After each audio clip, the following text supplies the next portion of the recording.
Hi, I'm Lou Gelati, LG Motorsports. I'm the loose nut behind the wheel. I'm the guy that drives the LG Motorsports race car. Been racing Corvettes since 1988 and been racing cars in general for 40 years.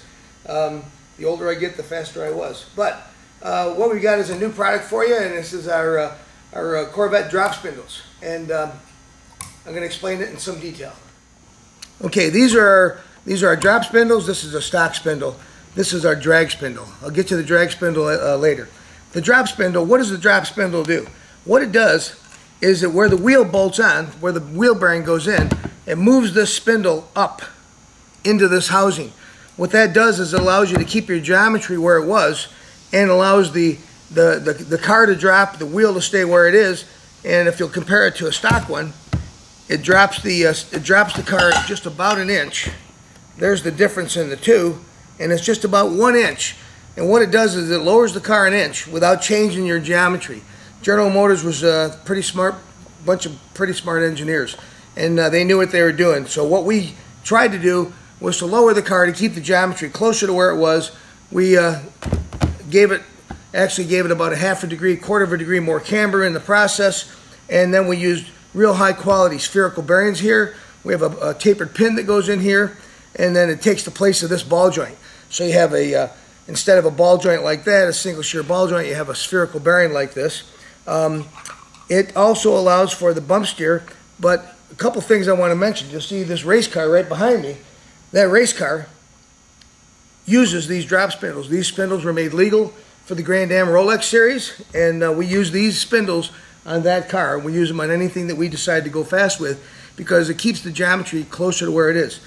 What we do also, originally these were a very expensive part. We had to buy a piece of aluminum, a big circle of aluminum, and it had to be that thick, and it was very expensive. A lot of waste and a lot of machine time to whittle it down to this.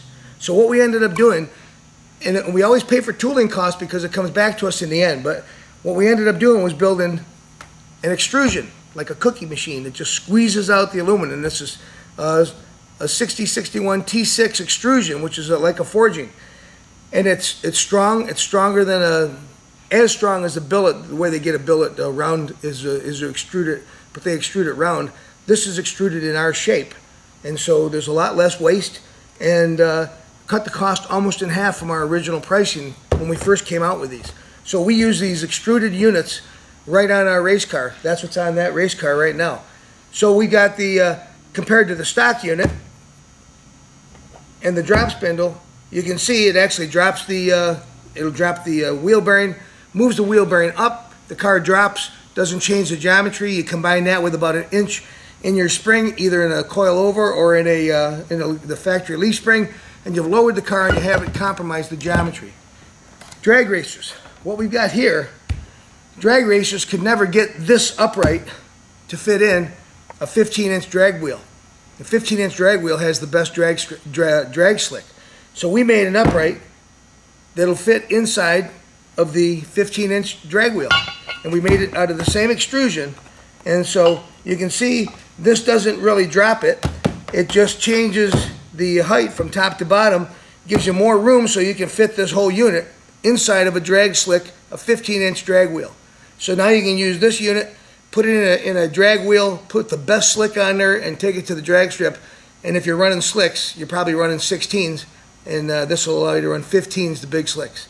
So all made from extrusion, all race tested. We race, you win. Thanks very much.